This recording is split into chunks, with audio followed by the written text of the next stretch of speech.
Hi hello guys, welcome to my channel times of Khushi vlogs. ಎಲ್ರಿಗೂ ಗೊತ್ತಿರೋ ಹಾಗೆ ಇವತ್ತು ಮಹಾಲಯ ಅಮಾವಾಸ್ಯೆ. ನಮ್ಮ ಮನೆಯಲ್ಲೂ ಕಾರ್ಯಗಳನ್ನ ಮಾಡ್ತಾ ಇದ್ದೀವಿ. ಸೊ ಅದಕ್ಕೆ ಬೇಗ ಎದ್ದು ಗುಡಿಸಿ ಒರೆಸಿ ಮನೆಯೆಲ್ಲ ಕ್ಲೀನ್ ಮಾಡಿ ರೆಡಿ ಮಾಡ್ಕೋತಾ ಇದ್ದೀವಿ. ಅಮ್ಮ ಒಳಗೆ ಅಡುಗೆ ಕೆಲಸ ಮಾಡ್ತಾ ಇದ್ದಾರೆ, ಸೊ ನಾನು ಹೊರಗೆ ಕ್ಲೀನಿಂಗ್ ಕೆಲಸ ಮಾಡ್ತಾ ಇದ್ದೀನಿ. ಸ್ವಲ್ಪ ಹೊತ್ತಲ್ಲೇ ಪುರೋಹಿತರು ಬರ್ತಾ ಇದ್ದಾರೆ. ನಾವು ಪುರೋಹಿತರು ಹೇಗೆ ಹೇಳ್ತಾರೆ ಹಾಗೆ ಕಾರ್ಯಗಳನ್ನ ಮಾಡ್ತಾ ಇದ್ದೀವಿ. ಎಲ್ಲರ ಮನೆಯಲ್ಲೂ ಈ ದಿನ ಪೂರ್ವ ಜನರಿಗೆ ಅನ್ನ ನೀರು ಪಿಂಡದಾನ ಮಾಡ್ತಾರೆ. ಆದರೆ ಯಾಕೆ ಮಾಡ್ತಾರೆ, ನಾವು ಮಾಡೋ ದಾನ ಹೊರಗೆ ಹೇಗೆ ತಲುಪುತ್ತೆ ಅಂತ ಯೋಚನೆ ಬರುತ್ತಲ್ವಾ. ಆ ಯೋಚನೆಗೆ ನಂಗೆ ಸಿಕ್ಕ ಉತ್ತರ ಏನಂದರೆ ಹೇಳ್ತೀನಿ ಬನ್ನಿ. ಭಾನುವಾರ ಮತ್ತು ಅಮಾವಾಸ್ಯೆ ಸೇರಿದ್ರೆ ಅದರ ಮಹತ್ವ ಅನೇಕ ಪಟ್ಟು ಹೆಚ್ಚಾಗುತ್ತಂತೆ. ಪ್ರತಿ ವರ್ಷ ನಮ್ಮ ಜೀವನದಲ್ಲಿ ಒಂದು ವಿಶೇಷ ಸಮಯ ಬರುತ್ತೆ. ಅದೇನೆಂದರೆ 16 ದಿನಗಳ ಪಿತೃಪಕ್ಷ ಸಮಯ. ಈ ದಿನ ನಮ್ಮನ್ನು ಅಗಲಿ ಹೋದ ಪೂರ್ವಜರನ್ನು ನೆನೆದು ಗೌರವಿಸುವ ದಿನ. ನಾವು ತೀರಿ ಹೋದವರಿಗೆ ಅನ್ನ ನೀರು ಪಿಂಡದಾನ ಮಾಡ್ತೇವೆ. ಆದರೆ ಇಲ್ಲದೆ ಇರೋರಿಗೆ ಆಗಲೇ ತೀರಿ ಹೋದವರಿಗೆ ದಾನ ಮಾಡೋ ಆಹಾರ ನೀರು ಅವರಿಗೆ ಹೇಗೆ ತಲುಪುತ್ತೆ ಅಂತ ಹೇಳೋದಾದ್ರೆ, ಹೇಗೆ ಸೂರ್ಯನ ಬೆಳಕು ಭೂಮಿಗೆ ತಲುಪುತ್ತೋ ಹಾಗೆ ಪ್ರೀತಿಯಿಂದ ಮಾಡಿದ ಅರ್ಪಣೆ ಪೂರ್ವಜರಿಗೆ ತಲುಪುತ್ತೆ. ನಾವೆಲ್ಲ ಅರ್ಪಣೆ ಮಾಡೋ ಪ್ರತಿಯೊಂದು ನೀರಿನ ಹನಿಯೂ ಕೂಡ ಅವರ ಆತ್ಮಕ್ಕೆ ಅಮೃತವಾಗುತ್ತೆ.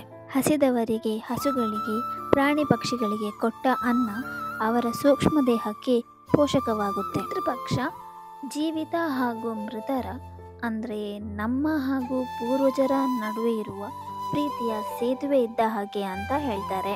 ಸೊ ಎಲ್ಲರೂ ಮಹಾಲಯ ಅಮಾವಾಸ್ಯೆ ದಿನ ಅವರವರ ಪೂರ್ವಜರಿಗೆ ಅನ್ನ ನೀರು ಪಿಂಡದಾನ ಮಾಡಿ ಅವರ ಆತ್ಮಕ್ಕೆ ಖುಷಿ ಪಡಿಸೋಣ. ನಾನಿವತ್ತು ಮಹಾಲಯ ಅಮಾವಾಸ್ಯೆ ದಿನ ಅಮಾವಾಸ್ಯೆ ಬಗ್ಗೆ ಇಷ್ಟೊಂದು ತಿಳ್ಕೊಂಡಿದ್ದೀನಿ. ನೀವು ಎಷ್ಟು ತಿಳ್ಕೊಂಡಿದ್ದೀರಾ, ನಿಮ್ಗೆ ಏನೇನು ಗೊತ್ತು ಅಂತ ಕಮೆಂಟ್ ಮಾಡಿ. ಪಿಂಡದಾನ ಕಾರ್ಯ ಎಲ್ಲ ಆದಮೇಲೆ ಮಾಡಿರೋ ಅಡುಗೆಗಳನ್ನು ಬಡಿಸಬೇಕು. ಒಂದು ಕಾಗೆಗೆ ಇನ್ನೊಂದು ದನಕ್ಕಂತ. ನಮ್ಮ ಮನೆಯಲ್ಲಿ ದನ ಇಲ್ಲ, ಪಕ್ಕದ ಮನೆಯಲ್ಲಿರೋ ದನಕ್ಕೆ ಇದನ್ನು ಕೊಡಬೇಕು. ಆ ವಿಡಿಯೋ ಮಾಡೋಕ್ಕಾಗಲಿಲ್ಲ. ಇನ್ನೊಂದು ಕಾಗೆಗೆ ಆಹಾರ ಇಡೋ ವಿಡಿಯೋ ಕೂಡ ಮಾಡೋಕ್ಕಾಗಲಿಲ್ಲ. ಹೀಗೆ ಮಹಾಲಯ ಅಮಾವಾಸ್ಯೆ ದಿನ ನಾವು ನಮ್ಮ ಪೂರ್ವಜರಿಗೆ ಕಾರ್ಯಗಳನ್ನು ಮಾಡಿ ಅವ್ರ ಆತ್ಮಕ್ಕೆ ಖುಷಿ ಪಡಿಸಿದ್ವಿ. ನಂತರ ನಾವೆಲ್ಲ ಸೇರಿಕೊಂಡು ಊಟ ಮಾಡಿದ್ವಿ.